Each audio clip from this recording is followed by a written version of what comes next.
Kelompok tenun ikat lele Tena hingga kini masih terkendala oleh ketersediaan fasilitas gedung dan bahan tenunan yang kurang memadai. Ketua Kelompok Tenun Ikat Lele Tena, Bin Luamasa, mengatakan pihaknya sering mengalami kendala serius seperti kurangnya bahan tenunan berupa benang serta fasilitas gedung yang digunakan untuk produksi tenun ikat Tanimbar.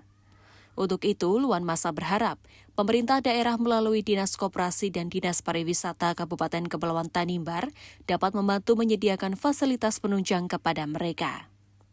Salah seorang anggota kelompok tenun ikat lele Tena mengaku mereka sering dikunjungi tamu pemerintah daerah maupun instansi vertikal guna melihat secara langsung hasil produksi tenun.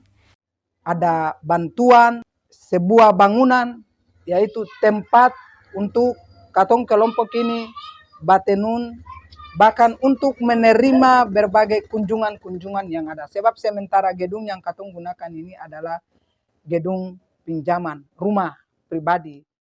Namun, melalui kunjungan-kunjungan tersebut, usaha ini belum juga tersentuh bantuan pemerintah.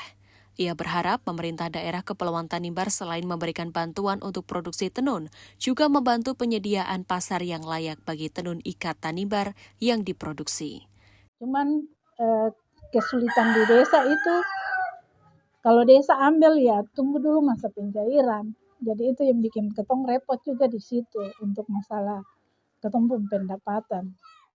Dari Desa Kandar, Kecamatan Selaru, Kabupaten Kepulauan Tanimbar, kontributor TVRI, Redemptor Resi, melaporkan.